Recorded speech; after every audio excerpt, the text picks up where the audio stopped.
All right, welcome everyone.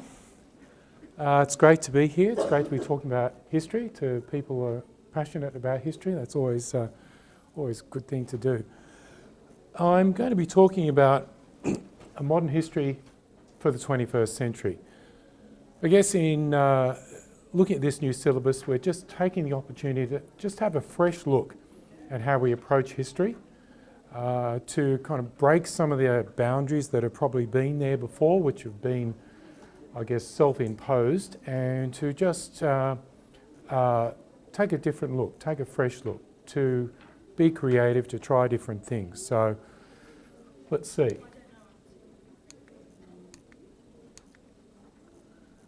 So I think one of the things about history teachers, I think quite often we're just stuck in the past. We've got our favourite periods of history that we love, and we love teaching them, and they're great, and but we tend to just get stuck with them, and we just teach them year after year, and we don't tend to explore new periods of history and so on. So I think I'd like to challenge that. I don't think we can be like that for modern history. One of the things about modern history is the goalposts keep moving. Modern history keeps expanding. Unlike ancient history, and they're lucky next door, they've got a fixed period between certain dates, doesn't change. Interpretations change occasionally and so on. But for modern history, the history keeps growing. So we can't just simply do the same, cover the same few hundred years or whatever that we have always done. We need to actually move on. We need to develop new topics and move further forward. So that's what I want to explore today. When the national curriculum started, discussion back in 2010, there was a lot of discussion, and this was with teachers from all over Australia, about when modern history started. You know, did it start in the Enlightenment or the 18th century? Did it start with the French Revolution? Did it start with the Reformation?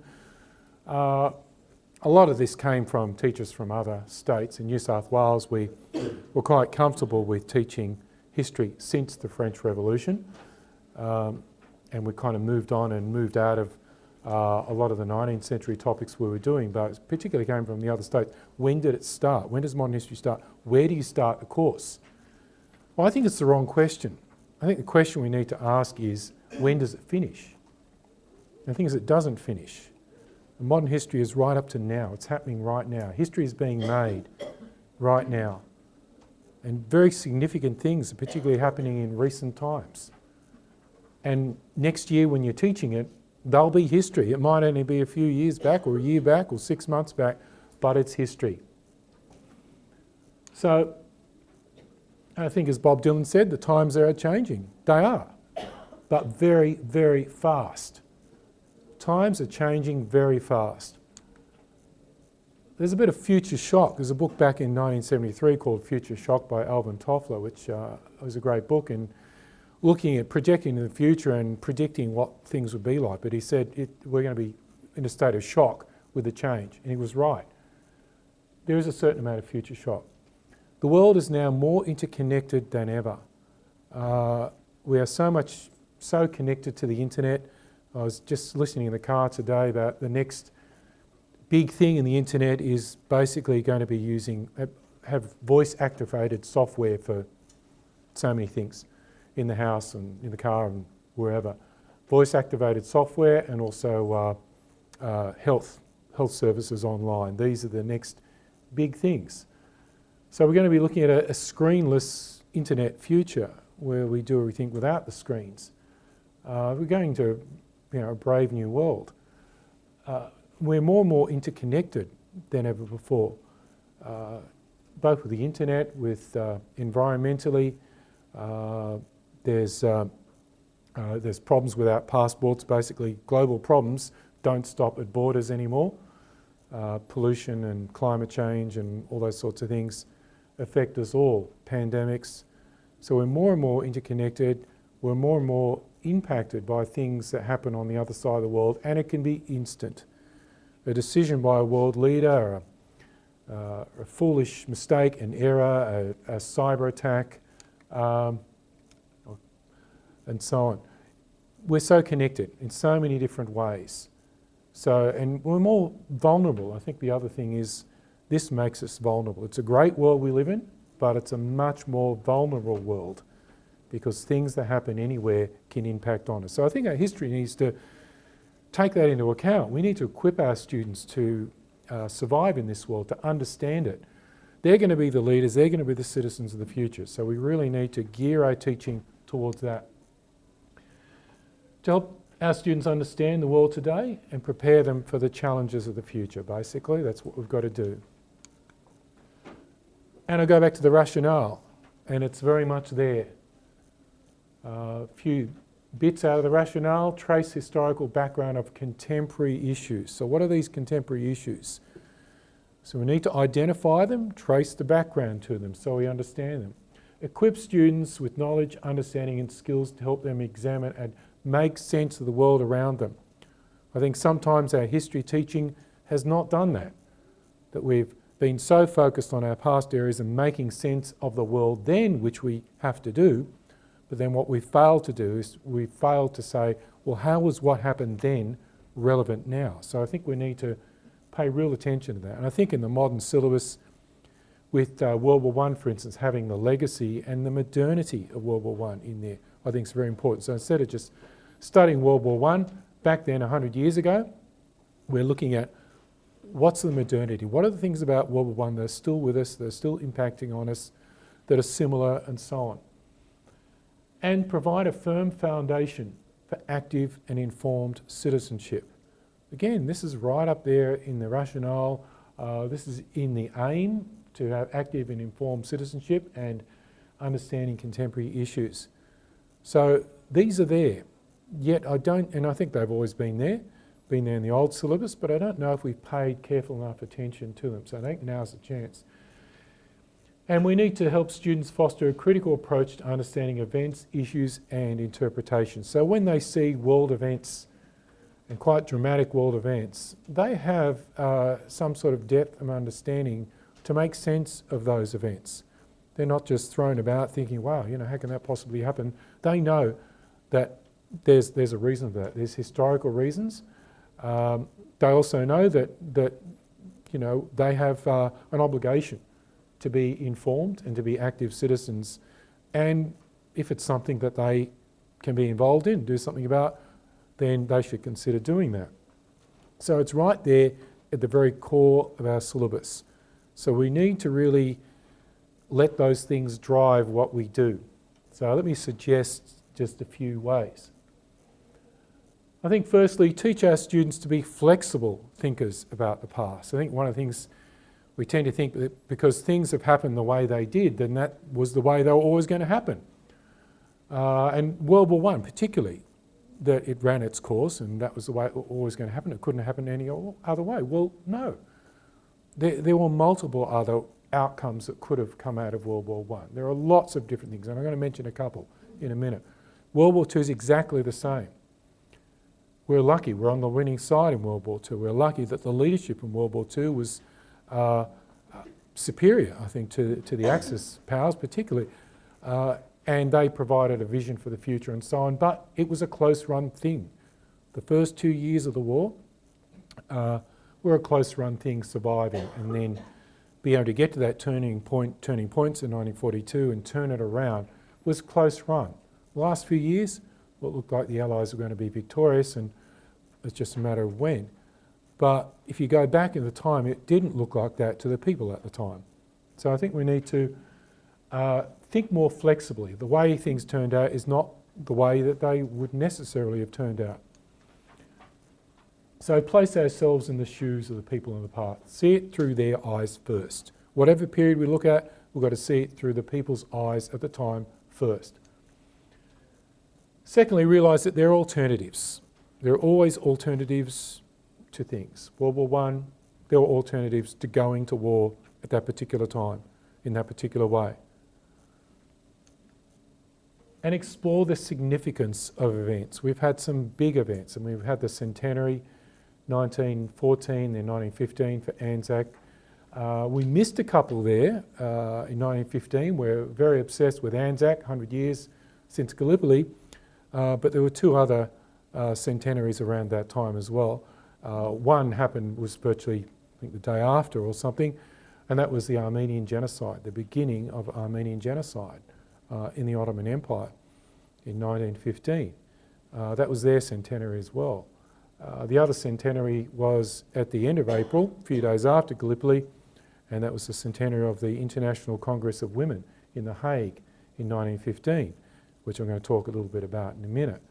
What are the significance of these things? What are the significance of the Armenian genocide? Hitler said one of the reasons, one of his, when talking about the final solution and what he's going to do to the Jews, he said, look, who remembers the Armenians? No one. They've been forgotten. 1.5 million people killed in Armenia, in the Ottoman Empire. So that was one of his reasons to say, look, they're going to forget about, the final solution when it's all over. So there's significance in events. Sometimes we miss things that are significant. With our centenary of World War I, we're quite often fixated with the battles. And as we're still going to see lots of centenaries coming up, of all different things. The next year will be a big one, because in 1918 Australia was involved in battles in which we won, in which we were successful, and so on. So historians and people and politicians are going to make a great big deal out of the Battle of Hamel and John Monash, and they're spending, $10 million or something in a museum in Villers-Bretonneux for the John Monash Centre or something. So they're making a very big deal out of 1918, the centenary there. What will they make of 1919, the Treaty of Versailles? That's going to be interesting. What will they make of 1920 when the League of Nations gets underway? So the centenaries are still coming, there's significance, but sometimes we tend to look at the battles in World War I, but there are other very significant events which I'll mention a couple in a minute. I think also making use of counterfactual history, exploring the roads not taken, the decisions made that took a country down one path, but they could have gone down another path. And I'm going to mention a couple of examples of that in a minute. And to get students to be flexible thinkers, to put themselves in the shoes of the people at that time and think, well, what would you have done? Would you have made this decision or another decision? What would you have done knowing what you know at the time? And virtual history is similar to that, but over a much more shorter time. Virtual history, I'm thinking particularly the book Virtual JFK, which was really great on JFK. And virtual history is just sort of really just looking at with JFK, for instance. If he had not have been assassinated on that day in 1963, then looking at the trajectory of all of his policies, all of his pronouncements and everything he was doing, how might that have played out over the next few years? Not to go right in the future and say, well, what would that have meant for, America in, 2000 or whatever, but just simply saying, well, would he have gone into Vietnam perhaps? Would he have done that? Just answering that question would be a very big question to answer. So making use of those things to get students to think flexibly about the past. Some examples, 1917, this year, the US entry into World War I, incredibly significant event. A bit glossed over though, really. Very significant. The war wouldn't have turned out the way it did if the US had not have entered. On the other hand, the war could have ended far differently if the US had have done something sooner, which I'll tell you about a bit more in a minute. And the Russian Revolution, or revolutions in 1917, March and November. Again, that had a massive, that was a massive turning point. And the significance, 100 years since now, and the confusion in Russia today. What sense do they make of the Russian Revolution today? In a post-communist era with now a kind of a right-wing government that actually lauds the old communist era and everything, but on the other hand, it's very different to that in its political flavour. It's very interesting what sense they make of that history now. And the International Congress of Women at The Hague, the significance of that. And that's what I'm just going to tell you a little bit about at the moment. How many people have heard of this? Anyone heard of this at all? Okay, great. 2 people. Yep. I like this for a number of reasons. But anyway, let me go to this vote. That one, yeah. Okay, I like that photo. Now, basically, the main facts of the International Congress of Women was that in 1915, there was going to be a congress in Berlin, actually, of women and coming from the suffragette movement and everything in 1915, but it couldn't obviously be in Berlin. So they shifted it to The Hague in neutral Holland and decided to have it there. 1,500 women attended from all of the countries involved in the war, including the neutrals. Britain, there were 3 women, or actually there are over 300 British women were to attend, but 300 of them got held up on a ship on the English Channel, and the British Navy refused them permission to cross the Channel. But 3 British women made it. They were already there. They were doing something else. They had been organising this Congress, so they were there. So there would have been 300 more women. There were 1,500 there. There would have been 1,800 if the British could have gone. And there would have been more British women go, except the British government sort of opposed to it. And in the end, they said, look, we'll let the more sensible women go. So they chose 300 sensible women, but then they didn't let them go anyway. But these people met, and over 3 days, at the end of April, beginning of May, they debated the war and they came up with a plan to end the war, a 19-point plan. And I challenge you, go and look it up. Go and look it up, look at that plan. And it's a pretty good plan. Now, they didn't pluck this out of nowhere. These ideas were around. They were already around right from the very beginning of the war, from Britain, particularly from the Union of Democratic Control. Their ideas right there at the very beginning. But they came up with a plan to end the war, and it's a pretty damn good plan. And anyway, this is the American delegation of women that went. I like that picture, particularly because right at the centre here, there's someone there. Her name is Jane Addams. Now, how many people in the room know who Jane Addams was? It might be the same 2 people. No. Well, this is the interesting thing, isn't it? Because Jane Addams was the most famous American woman in 1914 and before 1914. She was famous. Now, she's like Madonna, except she's not into music. She was into social work. She was famous because of her social work and because she was one of the leaders of the suffragette movement. She was basically seen around the world as virtually a de facto leader of the suffragette movement. Now she headed up this delegation. She was a few more things about her. Well, there she is there. I'll point her out. She's right there. The other interesting thing about her is that she had a lot of influence with President Wilson. And if it wasn't for her, he would have lost the 1916 election, because she led a lot of progressive, even though women basically couldn't vote federally. Well, it depended on what state you were in, but it wasn't uniform across the states. But there are a lot of, all the progressives, and it basically means anyone sort of left of centre, including the socialists, they were inclined to follow Jane Addams, and they respected Jane Addams. So she brought a lot of people along with her and urged them to vote for Wilson, put their vote for Wilson in 1916. In 1912, she had done the same for Teddy Roosevelt. He lost against Wilson, but now she's putting her weight behind Wilson. And she met with Wilson on numerous occasions to talk to him about the war and about ending it, along with a number of other women. And he greatly respected her. On the 12th of December 1916, she was having dinner in the White House with Wilson and his wife when they got news that the Germans had offered peace. The German peace note, 12th of November 1916. How many people know about that?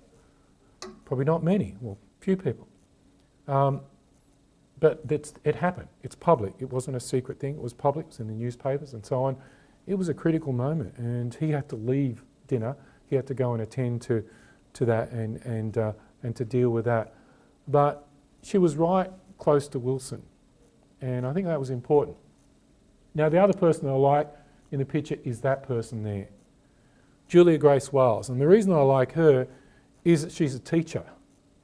And she's from Canada, but she's teaching in Madison, Wisconsin. She's actually an English teacher. And she comes up with a plan to end World War I. And she draws up this plan. It goes to the House of Representatives in Wisconsin, and it gets forwarded to Washington. It didn't go any further there, but she had this elaborate plan to say, look, you know, it could be done this way. This is how you could do it.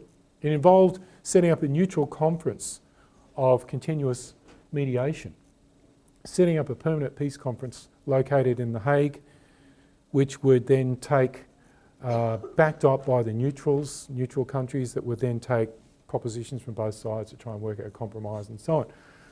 No, I love that fact. The fact that the teacher is trying to end the war and they come up with a plan. Well, okay, might have got, you think, well, big deal, you know, so what? It's actually that plan that was then accepted by the women in The Hague in 1915.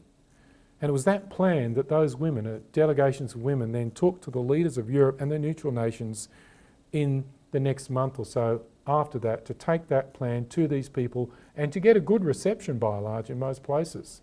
Even the Pope, Benedict XV, took it and said, yes, totally support this. Now their big hope was Woodrow Wilson, because they knew him, they'd had dealings with him, they'd talked to him about peace many times. He spoke and he said to them, when they went back and they had a meeting with him, he said, this is the best plan to end the war that I've seen. So there's the missed opportunity.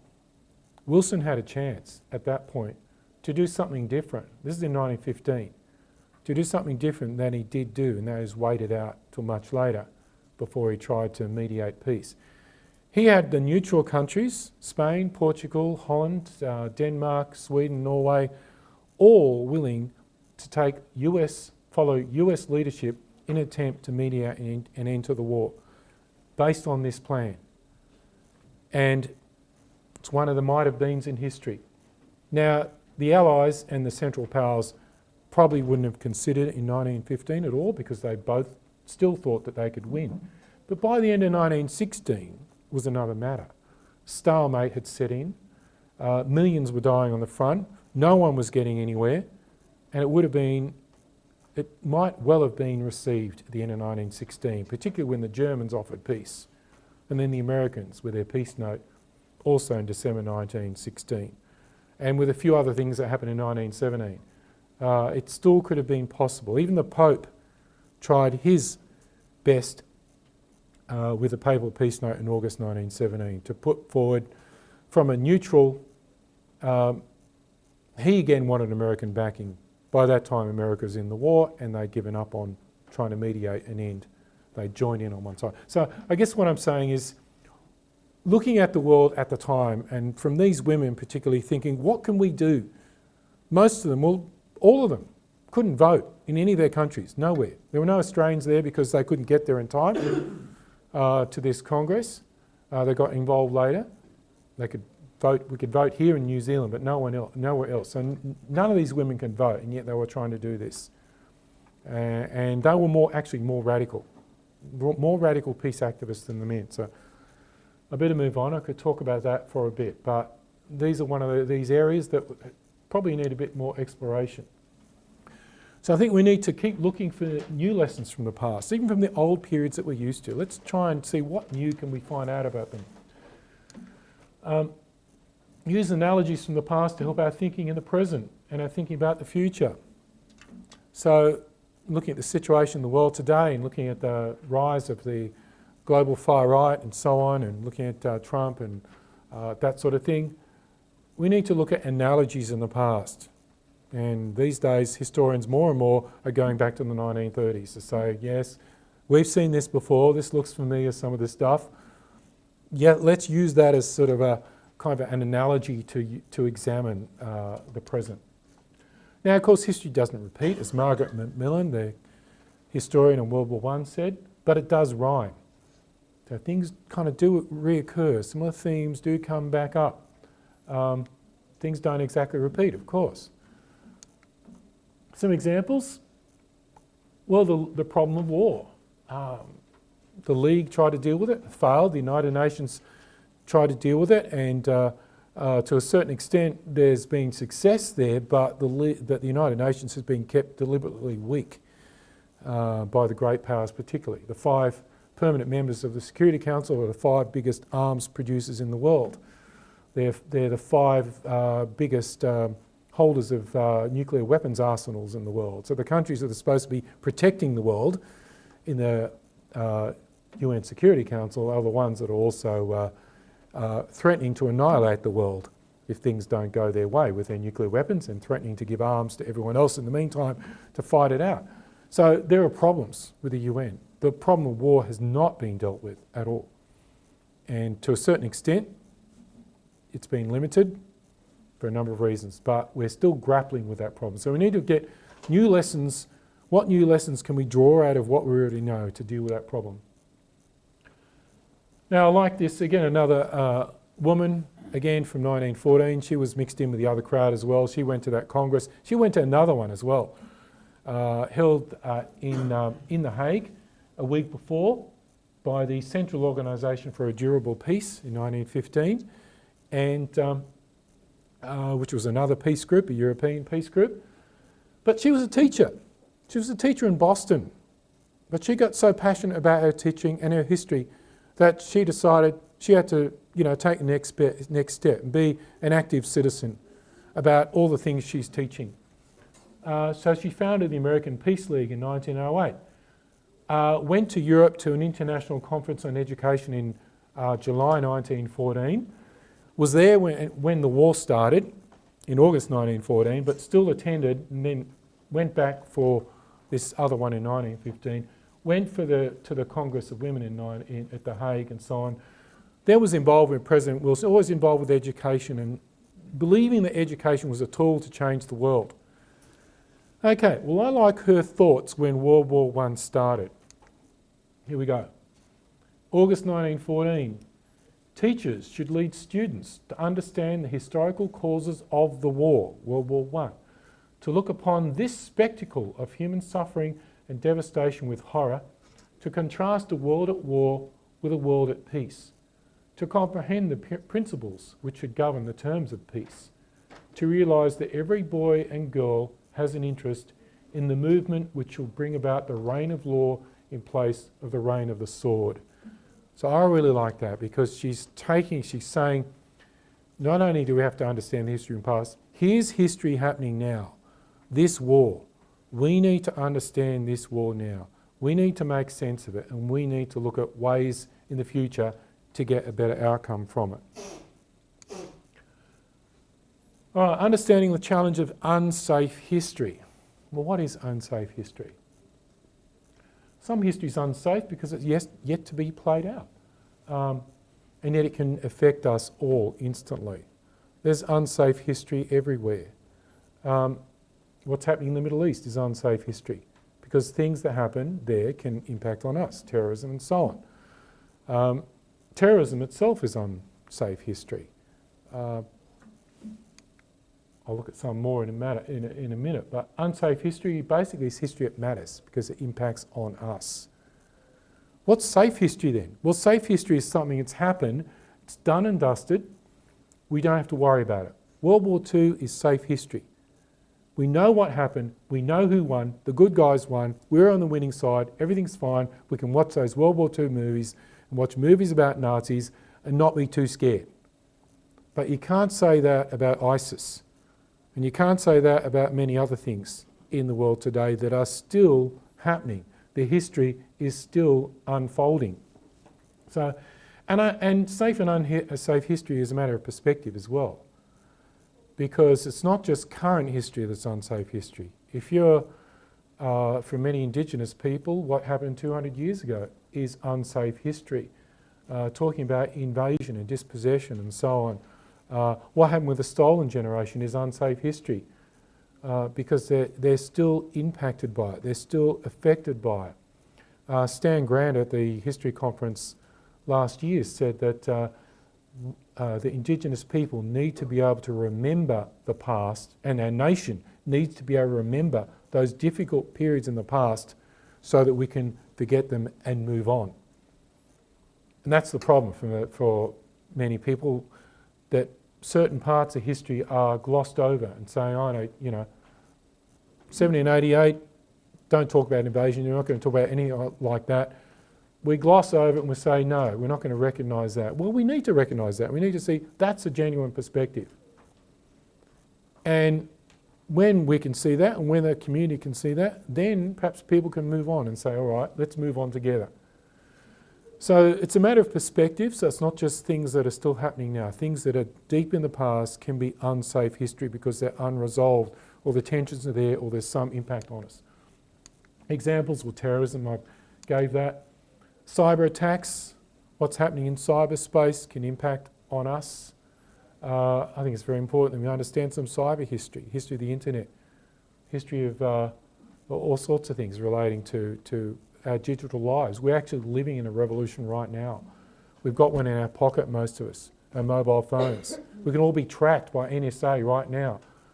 American intelligence could be listening into this talk. I mean, yes, just wave at the cameras. Everything now, technology is revolutionising our lives. But how are we teaching this to our students? They don't know a time when they didn't have a mobile phone, when they didn't have a computer and internet. They don't know what it's like to have a living room with just a TV and nothing else. And you've only got 4 channels, or 3 if you go far enough back, or just a radio. They don't know what it's like, so we need to teach them what it's like. Nuclear war, that's unsafe history, very much so. It's unresolved. The nuclear age has not played itself out yet. And it will not play itself out till either every nuclear weapon in the world has been destroyed or the world is destroyed, basically. How long that's going to take, we don't know. It's a most unsafe period, most unsafe type of history. The forces are still unravelling. We don't know how they're going to go. So it's very unsafe. So we need to be thinking about things like this. We need to be thinking, well, what should we be doing? Should we just, sit around and wait for our world leaders who know the best for us to do the right thing? Well, sometimes no. And that's, I'll come back to that in a minute. Okay. Well, example of safe history or unsafe history. Back in 1983, 100 million Americans on one night on the 20th of November 1983 watched a TV movie called The Day After. And that movie was a scenario of what would happen to a small city in Kansas, the state of Kansas, in Midwest United States, if there was a nuclear war and if 3 nuclear warheads were exploded nearby on Kansas City, on the missile bases nearby, and so what would happen in that event. And so they played out this scenario, and 100 million people watched that in their living rooms. It was a national event. It was debated, discussed. There were heated debates, there was opposition, there was all sorts of things happening at that time about this movie, and a lot of repercussions after. But it was unsafe. To them, it was unsafe. 1983 was one of the most dangerous periods in the Cold War. Only now do we know it was far more dangerous than they knew at the time. Far more dangerous. We only know that now. They didn't know how dangerous it was at the time. At the time of the screening, they did not know that 1 week before, the Soviets had all their nuclear systems on red alert because they thought the Americans were going to launch a first strike as part of the end of the Able Archer NATO exercises in Europe. They thought this was a cover for a first strike attack on the Soviet Union using Pershing missiles and so on that had that ability.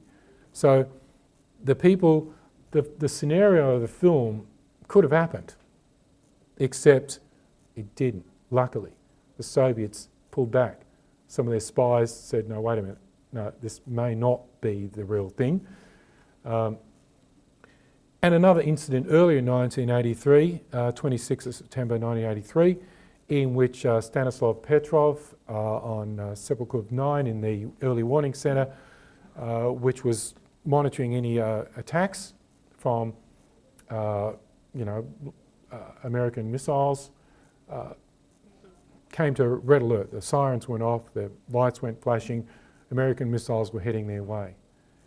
And it was up to Colonel Petrov at that time to decide what he was going to do about it. He did everything he could to try and verify it, couldn't verify it. It would take 15 minutes to verify it. By then it would be too late.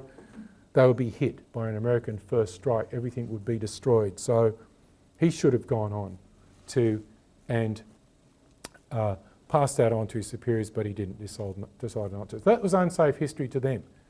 But the conditions for that are still around today. All right, just reject the contemporary gap. We need to study recent history, even as it happens. Seek solutions to contemporary global solutions, so global problems. Create future scenarios of how things might play out in the future, how we can best respond to challenges.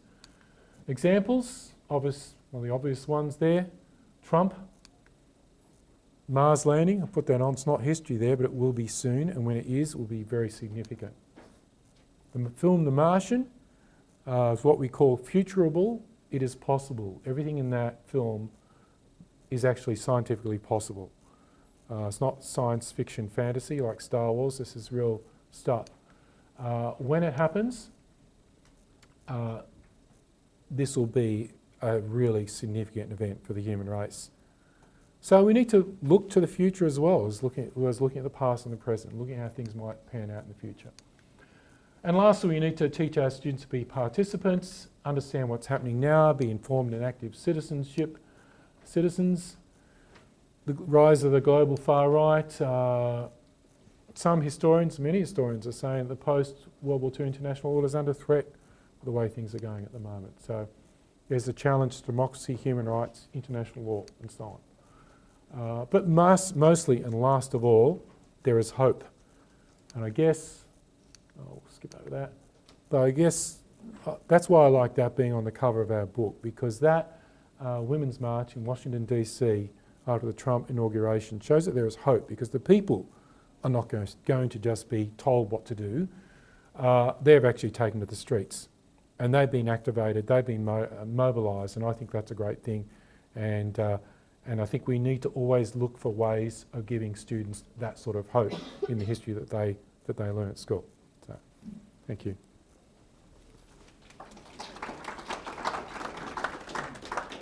Sorry.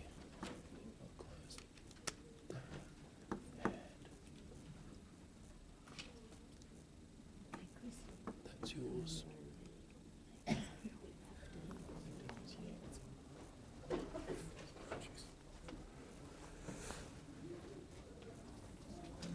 Thank you very much, Oh, yeah. gentlemen. I just want to begin by saying what a great pleasure it is to have the opportunity to speak to you today. And it's an exciting time, I think, for all of us in regards to looking at modern history. Oh, good. Oh, no, but you need I do need it? Okay. Just put that there. Okay, yeah. Chuck that in the inside pocket. No problem.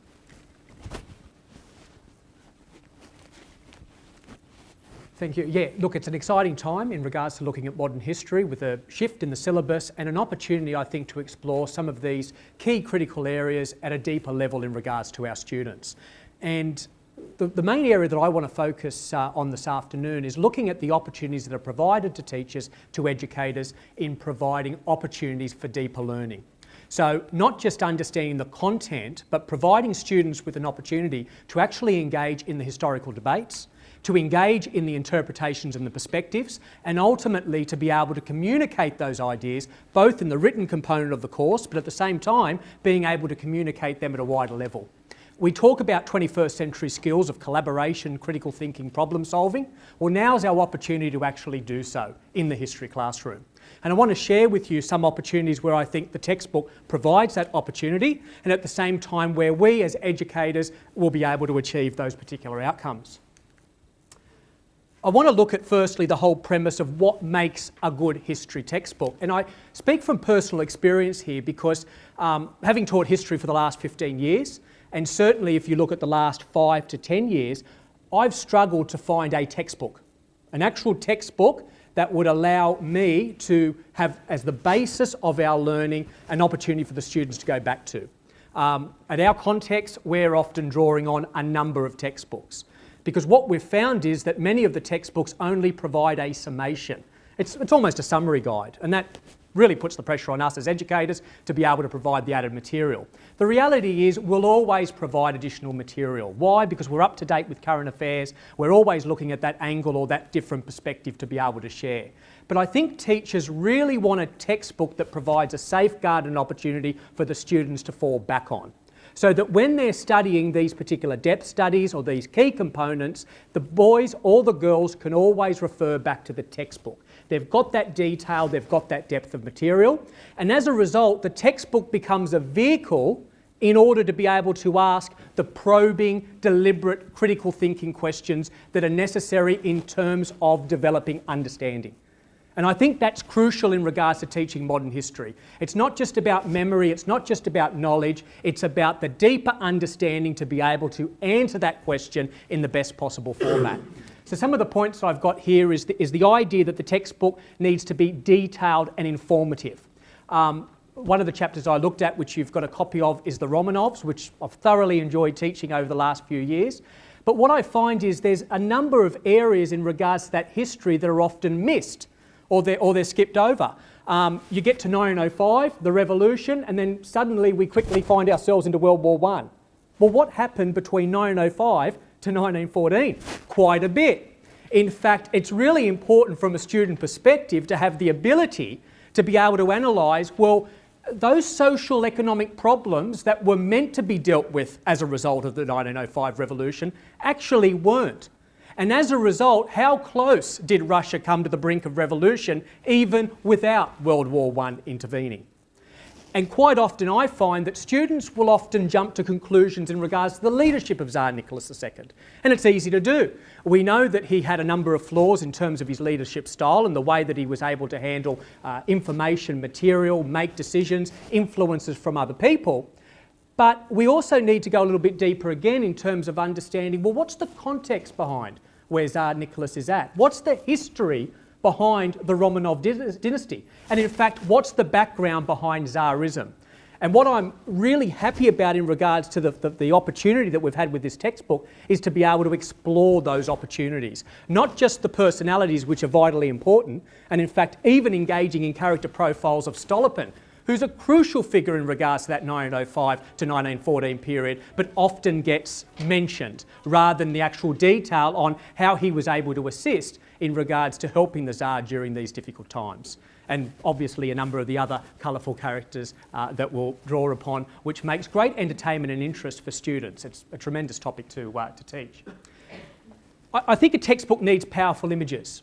And I always like at some stage when teaching aspects of modern history to provide students with an opportunity to develop photo essays and to really engage with what photos represent.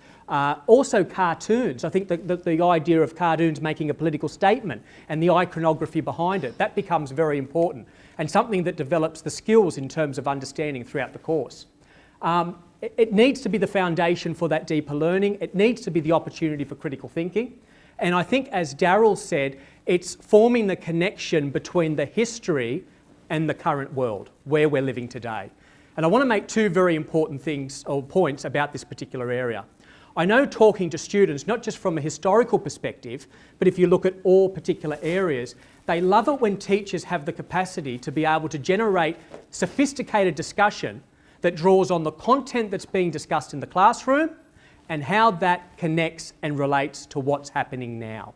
And there's a number of very powerful connections that can be made in regards to the depth studies that we have the opportunity to teach in the textbook and what's actually playing out at this particular time.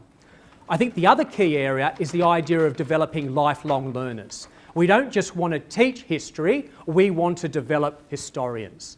And we want them to have strong interpretations and perspectives, and they need to justify those.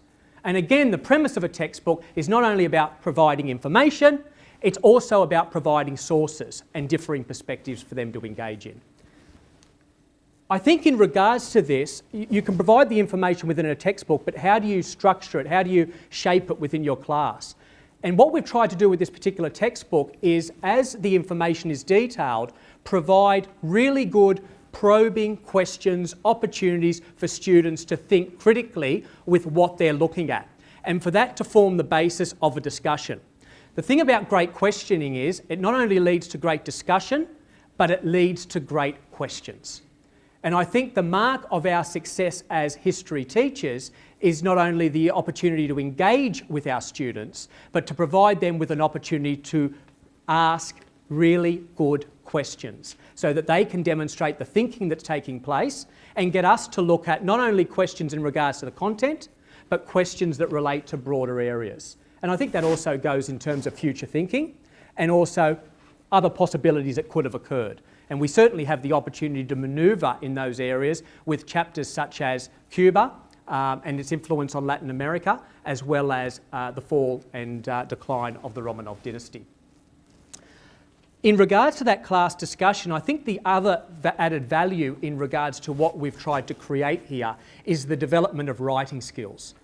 Because at the end of the day, literacy is a core component in regards to the teaching of history. Students need to be able to articulate, communicate their ideas in a sophisticated and coherent format. So the activities that we've provided enable students to have the opportunity to do that. But also, if you look at the historical investigation project, we've used that chapter as an opportunity to be able to provide opportunities for scaffolding and the structuring of paragraphs and engagement in the question what to look for. And we've also provided samples in there that provide realistic opportunities for students to understand what the expectations are in regards to the HSC. I mean, the assessment component of the HSC is a fascinating one.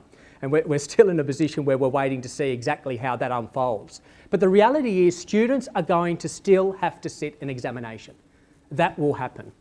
But the other side of the coin is that we've also got to develop our ability to provide creative opportunities to develop assessments that not only challenge the students in regards to the writing component, but probably go a step further as well and provide them with other opportunities to communicate their ideas. They will be able to do so effectively, providing they have the knowledge and the understanding of these critical areas. I've made that point about the idea of the thinking and the reasoning behind the foundations of history. But I just want to highlight those top points that I think are absolutely vital in terms of the way that we structure our lessons and the way that we guide our students. And that is to be clear, concise, accurate, complete in our discussion, providing a holistic opportunity to really engage, sink our teeth into the content, so that if we're teaching the Romanovs or we're teaching Cuba or we're teaching the Meiji Restoration, the students have the opportunity to undoubtedly understand and know those key areas and to be able to go deeper.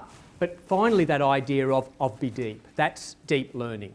That's what we really want our students to do. And one of the things that I often am very conscious of in regards to teaching history, we obviously want to ensure that we get great results. We want to ensure that our students are in the best possible position to master the challenges of the examination. But I think there's a deeper concern that we have to have as educators. And that is we want students to love history. We want them to have a passion for it. And as a result, we want them to engage in the broader political, social, economic issues that are taking place. And if they've got a good understanding of those core particular principles that we're looking at within our courses, then they're going to have a more holistic, educated approach to the bigger issues in regards to right-wing politics or left-wing politics or Brexit and other particular issues that take place within our society. I've just provided a few examples there which are obviously documented in your sample textbook of some of the questions that we're going to look at. The first question is one that is very early in the chapter, and we've done that deliberately in regards to, was the fall of the Tsar inevitable? I think the whole concept of inevitability is something that a history teacher needs to tackle very early in Year 11. Students will be very quick to say that things are inevitable, but that needs to be challenged. And I make the point on that theme of inevitability because it's something that's quite recurring.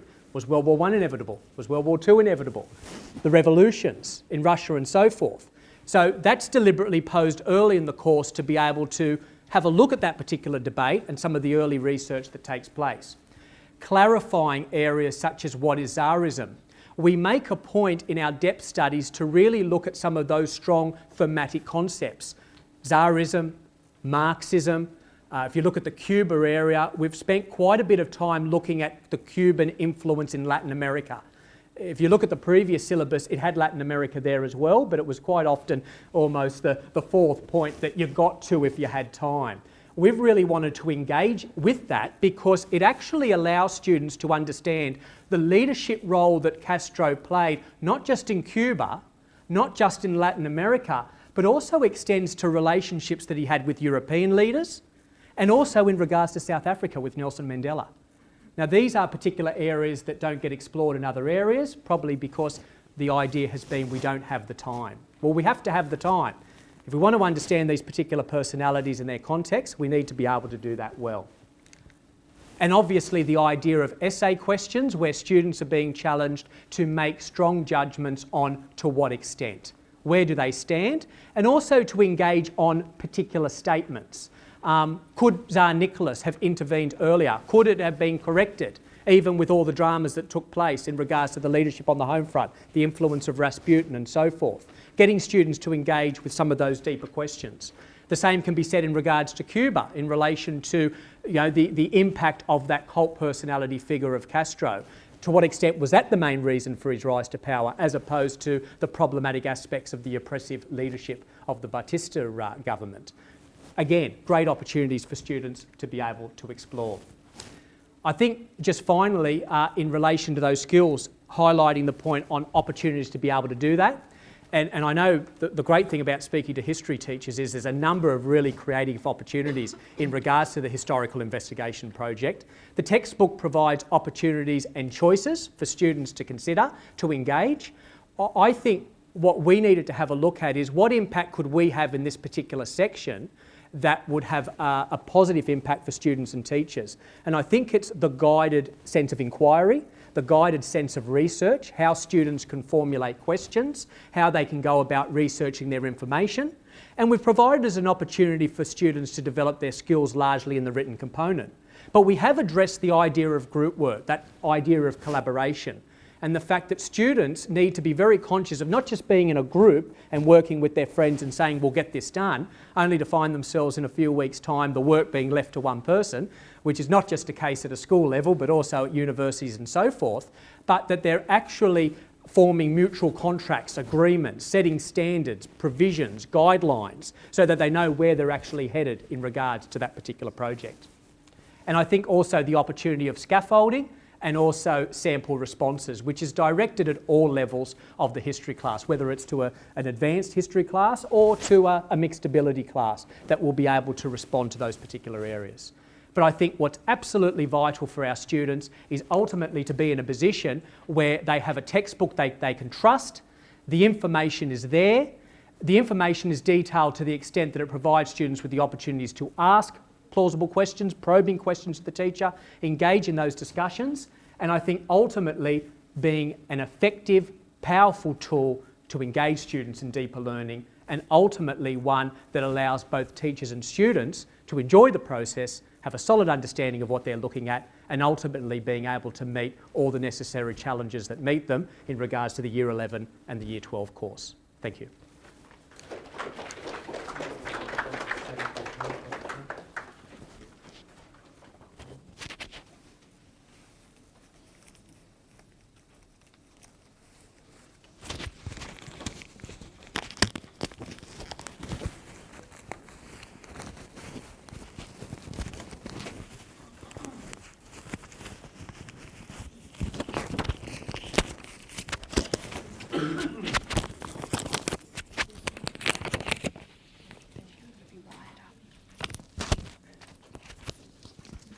Have a bit of a stretch, everybody.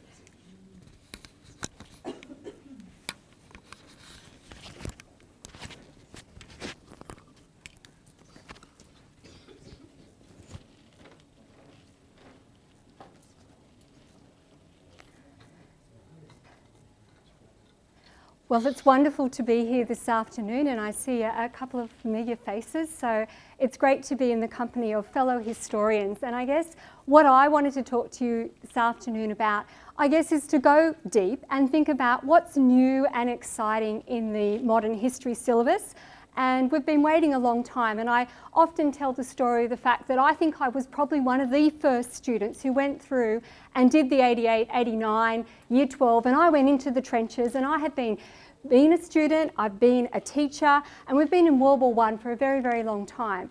But now, I guess, with the new syllabus, we have the chance to, I guess, explore World War I in greater depth and to think about unsafe history, but also to think about inevitability. But also we get the chance, particularly in Year 11, to actually think about the nature of modern history. And I'm pretty excited about this. So I'm going to talk to you about an area of investigation and sort of lead you through the types of activities, the sorts of opportunities that you have with the new Year 11 course, and to really consider that nature of modern history, that place where you get to do the construction and the memory of history. You get to think about different types of sources. So tactile, material culture, social sources, archaeological sources, sites. Get to think about preservation and ethics and memory and commemoration. So I want to sort of open the door. So I'm just going to talk about the quarantine station, which most of you have visited. Who's been to done a school excursion, possibly out to North Head quarantine station? A few people in the room.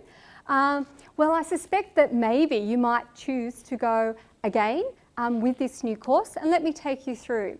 So here's an inscription, and I'll read it out to you. And this is from 1917. So while we're talking about 100 years, think about what's happening in terms of Australian history, but also global history. So on this inscription, it actually says, fearful of contagion. All right, so what's happening here? Hand-tied doctors powerless to find a magic remedy. A burst of grief so unbearable it is inexpressible. My friends, this is not a place of pleasure. And where is it? Well, we're talking about the Q station as we know it. This particular inscription from someone who actually was there. And what were they experiencing? Think back to 1917. What was sort of happening? We have the war, not quite closed at that point, turning points in the war. We're about to go into a period when, after the war finishes, of the pandemic, the Spanish influenza, and thinking about what's happening in terms of Australian history and the contact that Australians had with the other side of the world. So I want you, in our text, to think about sources and how we use sources. Many of you use I see, I think, I wonder, and some challenge-based visible thinking and learning.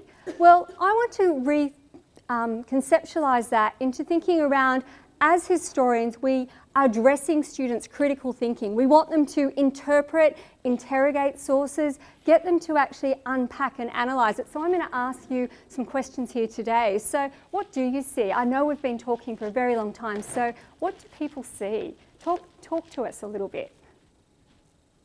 A very sick child. Okay, very sick. And what would be your evidence for that? All the grotty bumps all over the kid's face. Yes. And if we look at this particular thing, what could have happened to this child to have caused this? Something, okay. Can we add a little bit more detail? Disease. Caught something. Reaction. Exposure. All right, so if we think about, how would this child have been feeling? Frustration, sick, quite overwhelmed possibly. So this is the experience that we're actually going to look at through the Q station. We're actually considering death, disease, contagion, what happened, but also the story and the insights and the people that actually experienced this. This exact example is obviously a child that's been infected with smallpox, and smallpox wasn't eradicated until the early 1980s. And it's something that when we look at the history of the Q station, we're dealing with all of those aspects, and we know our students do like some of the things that are a little bit unsightly, the grotesque sometimes, but also they're intrigued by things that affect them today, but also from the past. So let's sort of have a look at the historical context. So you have here a more recent photograph, and what we've tried to do in the text is give you, if you like, some visual sources, some photographs, but also capturing, I guess, some of the historical sources and getting them to think about how it's changed. So that historical concept, change in continuity. You can see there Sydney Harbour, but you can see here how this whole precinct developed the passengers' quarters, the different precincts, the way that they used to bring their luggage up from the very bottom where they would dock, where they moved various cemeteries over time. So the historical context, it starts way back. You know, 1828, we have the first examples of quarantine, the yellow flag being hoisted on the top of the ships. And then, of course, in 1838, we have this particular part, Spring Cove, actually being dedicated to quarantining those who were sick and those who were healthy. And they were literally sent to those two different areas. And this starts the history of the quarantine station. If we think about what it would be like to be quarantined, so I've taken here a number of different photographs, and this section gets students to think historically. So they have to think about how would they have been when they came through from the ships, how would they have been, you know, divided up. So if you had a cough or if something had happened along the journey, you may have had contamination from measles or scarlet fever or typhoid or smallpox. All of these conditions people were very concerned about. You would then be segregated, literally.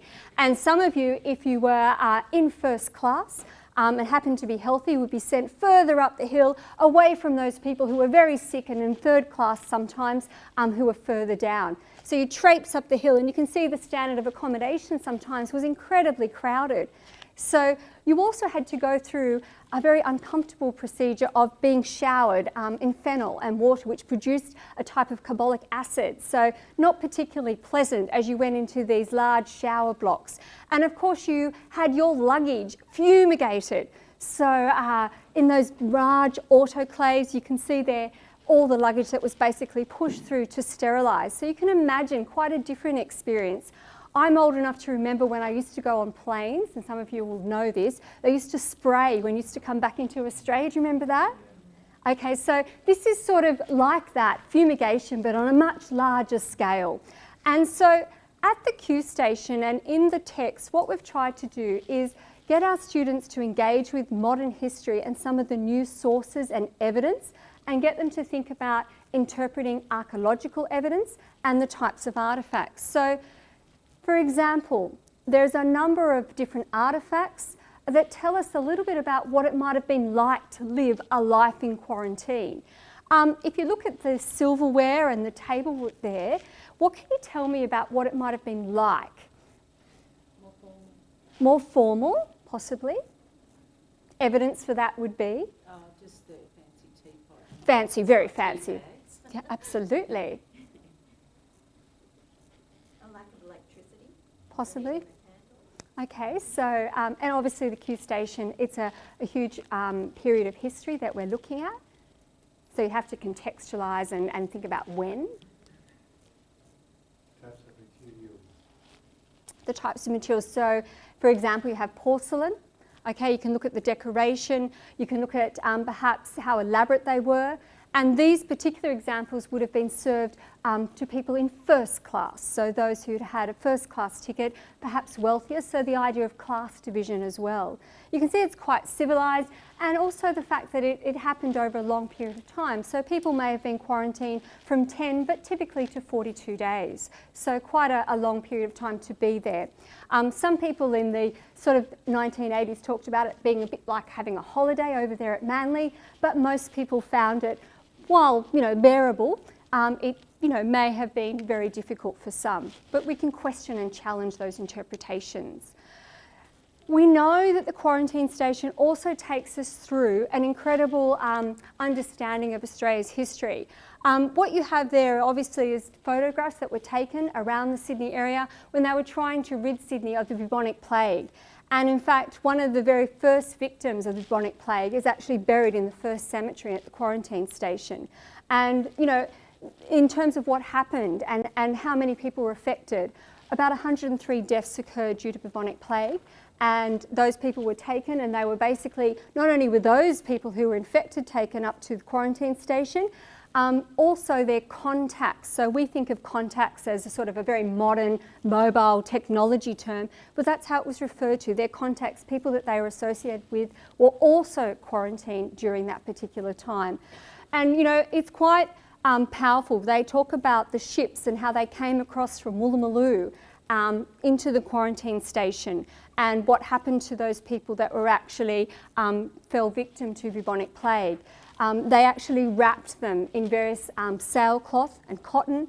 They actually disinfected the remains, and they basically buried them 3 metres down, often without the headstones. So even in terms of understanding what happened to the people in the bubonic plague, in the text we're also looking not only at visual and material sources, but also looking at some of the inscriptions and what's been written. There are 1,600 inscriptions that have been chiselled and tiled and etched and painted, and they are on the sandstone rocks as you come in. Has anyone been there and seen that? Yeah? They're amazing. And this is material culture. We can think about the technology that was used to make them. What did they say? This one here from the Forest Monarch ship actually talks about, when the ship left, how many people were travelling to Australia. And then we can sort of work out how many people made it. They sort of talk about who was in charge and the sort of social class and structure. Many of them commemorate who they lost, for example. And it's interesting here, it tells us about the types of skills that were coming into the colony. And this documentation of history goes all the way through from that very early period of the 1830s, all the way through until basically when the quarantine station has been used in the Vietnam War, in Operation Baby Lift. It's been used to house those seeking asylum over many years. So it tells a story of all of those different people who've come from such a distance because their lives have been documented on these inscriptions and in various other forms of graffiti also around the Q station. It tells us the story of White Australia, and I know that our students, have done a lot of Australian history, but we're talking here in modern history about global history. And this cartoon that we know quite well talks about that in great detail. In fact, the quarantine station was a state, if you like, or a colonial institution that was assumed during the years of Federation under the White Australia Act, and by 1908 we have the Commonwealth basically taking responsibility for quarantine, and in response to some of those many xenophobic beliefs at the time. So, and you'll notice here that there's a whole lot of reference here to smallpox and opium as one of those terrible things that people were worried about. So it brings in that history and they can critically analyse that, but in a global world context as well. And of course, those inscriptions give us that sense of history and even getting them to interpret them. So there has been quite a lot of work done on this site, and all of these inscriptions have been photographed and translated. And this one here reads, erected in the 6th year of the Republic, the 1st month, 25th day, to commemorate the ship arriving. It's basically happening at, if you like, at that changeover in Chinese history, in that 1911 period where we have the revolution coming through, just after the Boxer Rebellion earlier in that 20th century. So this is commemorating that particular event on the other side of the world. And lastly, I guess, in modern history, we are given the opportunity now to explore a range of sites and, to look at archaeological and more contemporary processes that historians and archaeologists are using. And for example, we look at such things as ground penetrating radar and what that can tell us about the human remains, what's happened in terms of over time when cemeteries have been moved, the material culture as well, what aspects certain people have been buried with. And so we can explore some of the more recent investigation, and then of course look at conservation, preservation, and the ethics associated with that.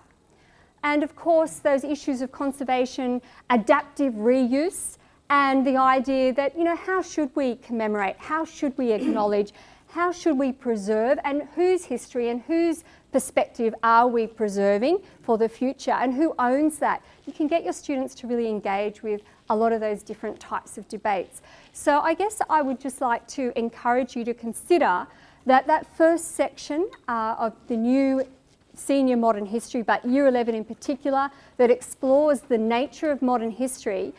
You want to get to the case studies, you can integrate across. There are a whole lot of different options, but really do take the time to think about the depth and the opportunity for students to engage in a very new and I think exciting way with history, and to think about the range of sources that they can use, and to draw from I guess, experiences that they themselves can go out and conduct historical investigations as well. So I think I'll finish there because I know you've been listening for a very long time, so thank you.